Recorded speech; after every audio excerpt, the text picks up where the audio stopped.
gukora mu ishusho ry'Imana bigaragaza uko utari, oya have mugenzi sigaho. Iyo umunsi wo kuza gusengugeze wigira neza nguje imbere y'Imana, abakubonye batidoragizwa k'uyu munsi gusa. Umunsi wo gusenga riyoberanya, igira neza ngutamumenya, nyamara watuye nawe umuvuga neza kubera imico agaragaza hanze. Yabereye umutwara bamuzenguruze, bamwibaza batazahinduka ryari. Baba we mwami Yesu turwanirire, tube imbere yawe dushingana we.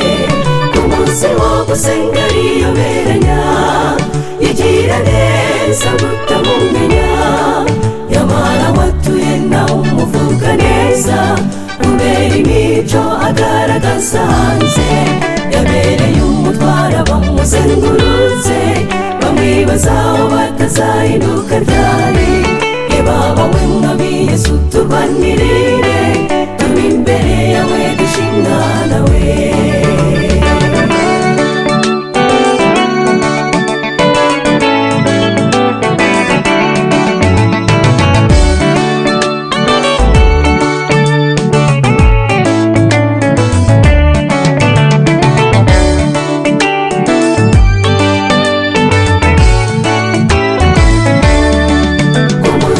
Gusenga riyoberanya, igira neza ngutamumenya, nyamara watuye nawe umuvuga neza kubera imico agaragaza hanze.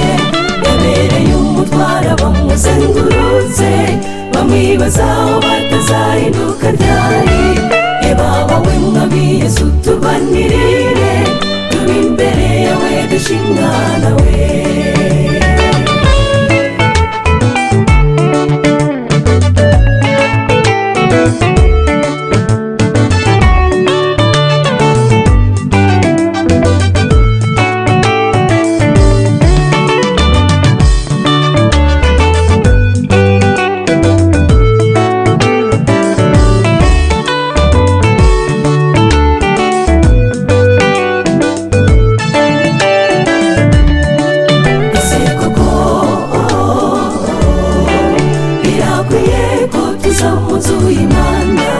Tuzanywe no kwigaragaza mu maso y'abatubona.